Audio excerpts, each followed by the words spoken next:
Hello and welcome to A Cup Full with myself, Tshegetso Mwebi.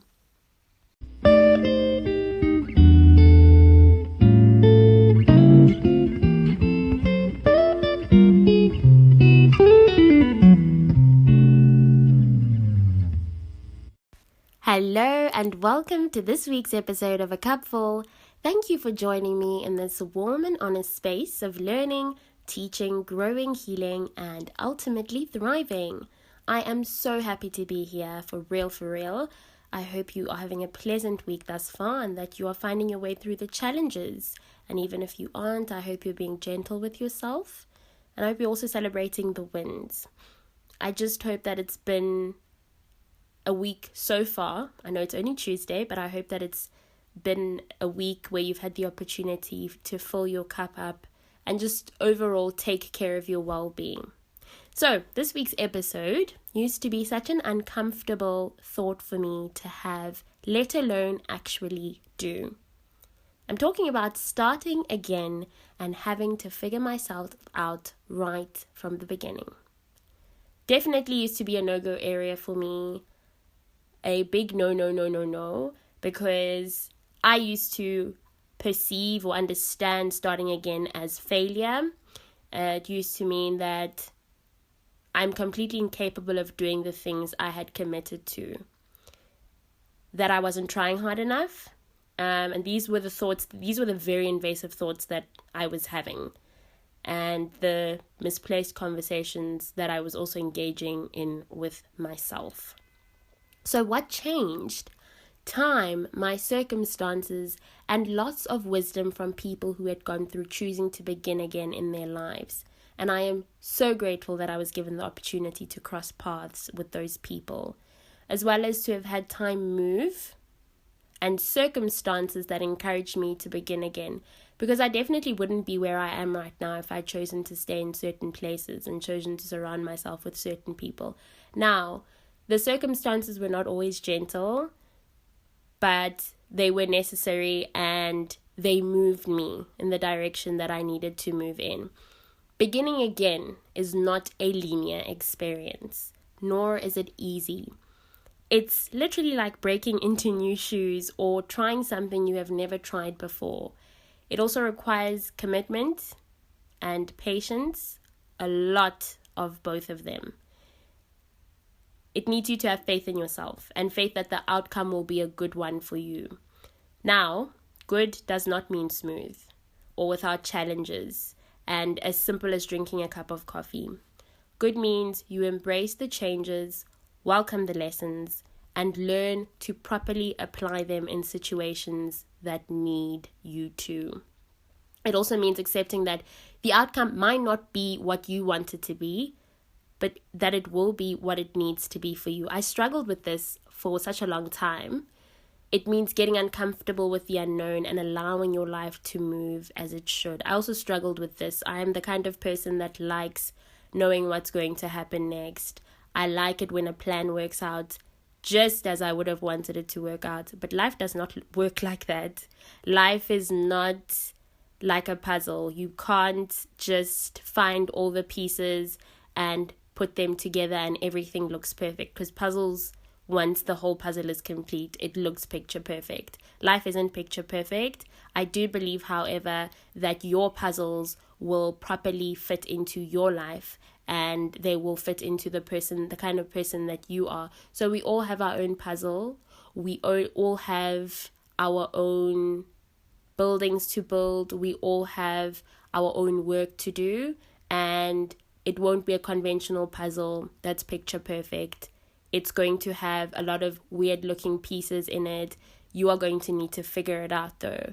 And that's why it's important to make that effort and to put in the work so that you are able to figure it out. You must also open your heart. It means opening your heart and mind to growth. That does not include everything being as simple as lying on a bed of roses. I always speak of creating the life that you want, and that comes with a lot of discipline, sacrifices, and being uncomfortable. And I'm not just talking about the material financial aspect of it, I know that a lot of the times that I've seen this conversation, especially on social media, the kind of sacrifices that people would be talking about are ones that would lead you to financial gains or material gains. But the kind of sacrifices I'm talking about here, they are referring to the internal work that needs to be done. The discipline you need to have and the sacrifices you are willing to make to ensure that you build into the life you want and who you want to become are very serious and very important. You need to do the work on moving past holding on to fear. You have to prioritize encouraging yourself that you can do it. You have to actively work towards putting one foot in front of the other. Now, I'm not just saying waking up one day and deciding you're going to start encouraging yourself. It doesn't work like that. You need to surround yourself with or look for materials and resources and tools that are going to be specific to what you need in that season or that chapter of your life. So maybe you need to start listening to podcasts. Maybe you need to start journaling. Maybe you have to start reading. Maybe there are other things that you really, really need to do that are going to help you move past that fear, or that are going to help you let go of that fear, that are going to prioritize you encouraging yourself in very difficult moments to keep moving, to keep on doing it. That is actively working towards putting one foot in front of the other. But also, how are you going to do this? How do you begin again when you do not know what lies on the other side? When all you have known is this side? Well, you envision what your life could look like if you take that leap. Of course, there is a possibility that it might not work out. I'm not even going to feed anyone lies or make false promises. It is definitely true that you might not achieve the desired outcome, which is okay because this is real life, and sometimes we plan and take leaps and then life won't work out how we would have envisioned or planned. That's okay. Make room for that as well. But at the end of the day, what I've learned is that it's not reason enough to hold back on moving forward. If you don't want to begin again in your life for yourself, then who's going to do that? That's an important question I also have learned to ask myself in moments of feeling very uncertain when it comes to making a decision like beginning again, or during the process of beginning again where I feel like I really want to give up, where I feel like this is taking too long, or where I feel like I'm just too tired because there is just too much going on in my life and I need a break. I really, really need a break. More than anything, do not resist the change that needs to happen, because if you do, you are standing in your own way. And I think that sometimes it isn't intentional, or sometimes we don't understand the kind of damage, I want to say, or how far back we're holding ourselves back when we don't want to move forward, when we don't want to move away from a thing that is no longer meant for us, or that is no longer good for us, or that was probably not meant for us in the first place. Because sometimes you will embark on a journey, or you will really try for something and try for it to happen and to succeed, but it wasn't yours in the first place, or it was simply not the time for it to happen. So you need to let it go and you need to start again. Daunting, absolutely uncomfortable, but we have to let life happen. We need to plan and envision and see the future, but there must also be room to understand that sometimes you moved prematurely, or sometimes you moved in a direction that you weren't supposed to move in at all.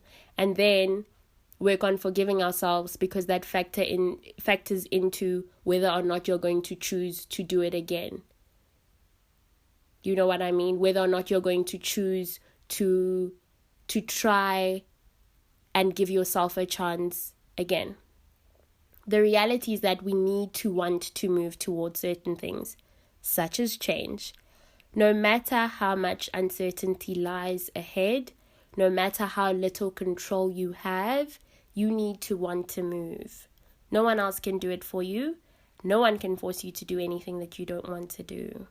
Again, you can read all the self-help books. This is why I am emphasizing the importance of wanting it and opening your heart and mind to it and surrounding yourself with the tools and resources, or actively moving towards and to getting those tools and resources. You need to want to do those things, because you could listen to this podcast, for instance, and you could hear what I'm saying, but you could also decide that you just don't want to do that kind of work, right? So I'm encouraging you to do this, to move, to try your best, to begin again, but you aren't really interested, so it won't work. So you need to want it, and you need to keep an open mind and keep an open heart. What I'm getting to here is, please welcome those shifts in your life. Please welcome the idea of beginning again, because there is nothing worse than staying in a place that is no longer meant for you. Not taking a leap because of you are afraid what people are going to say, or because you do not know what lies ahead. Fight those thoughts. I also want to remind everyone that we live in a life of seasons, and it is unrealistic to want to stay in a season of comfort all your life. Where is the growth going to come from when everything is always going your way? When everything always works according to your plans? Seasons come and go, which means the challenging seasons will move on and you will be in a season to reap your rewards. Some seasons will require you to do a serious audit in your life, relationships, financial, spiritual, emotional, physical, psychological. And the more accepting you are of that, the more you can focus and give to that specific season what it requires from you. Your life is yours to live and appreciate. Very important. It is yours to stay true to and to really enjoy. Your journey is unique, as I mentioned, and sometimes you won't be able to see what's up ahead, which is totally okay. Give it a try though and see how it works. Also, stop wanting other people's seasons to be yours. Those are some dangerous waters. I know they are, because I've been there. Very, very dangerous waters. Now, envy and jealousy are normal, and I personally don't believe there is anything wrong with them, because we experience these things as people. We're human beings. We aren't brick walls. When they are just thoughts that happen when you see someone living the life that you want, they're just thoughts. You know, you're just like, I can see this for myself as well. Oh my goodness, I wish that was me. It's just a thought, right? It starts becoming a problem though when you start acting on them. When your envy and jealousy drive you to make poor decisions, like getting into debt to have what other people have. Now you're getting into debt so that you can be on the same level as people, say have the same material as them, or to surround yourself with people that aren't good for you, or when you have to pretend to be someone you aren't so that you fit in, or you go on a spiritual journey and you end up doing things that are not meant for you to be doing, because you feel like if you do these things you are going to be fixed, or if you force these things to happen to you then things are going to be fine.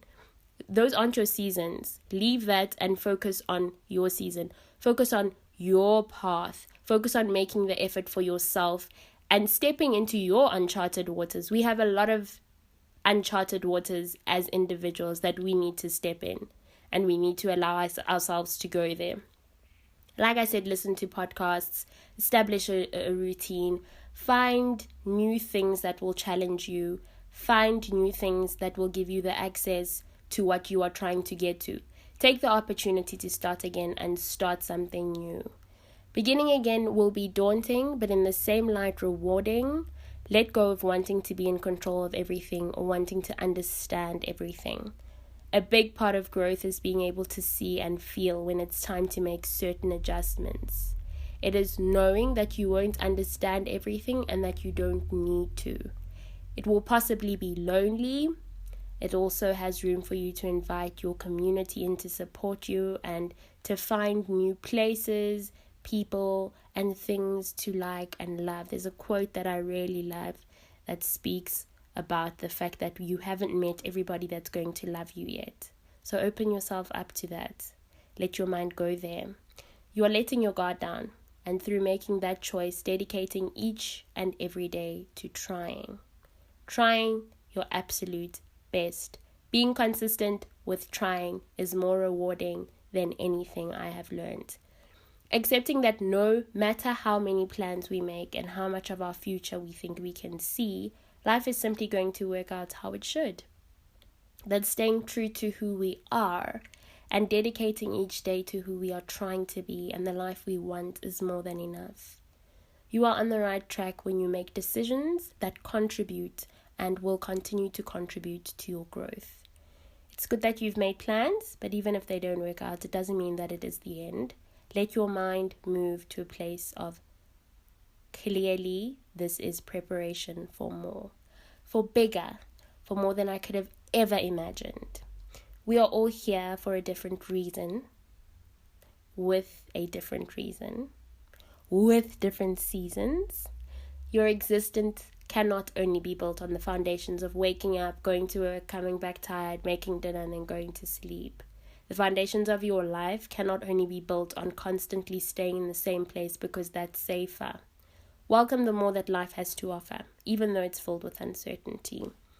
I always say when you let yourself go to the root of why you feel a specific feeling, when a specific thing happens, you are able to tell where it comes from.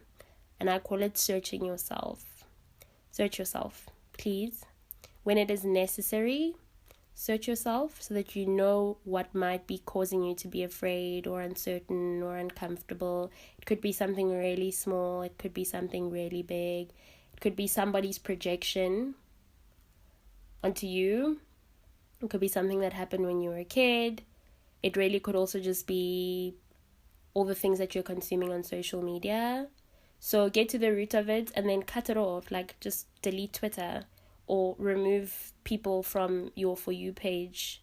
Remove certain content, block out certain content, or just like delete all your social media platforms. I've been fighting that urge. Oh my goodness. I know this is not the time to be saying this, but I've been fighting the urge to delete all my social media platforms because I just feel like there's nothing there for me at the moment, except for the fact that I have to use it for work. But anyways, approach it, work through it, and find ways to let it go.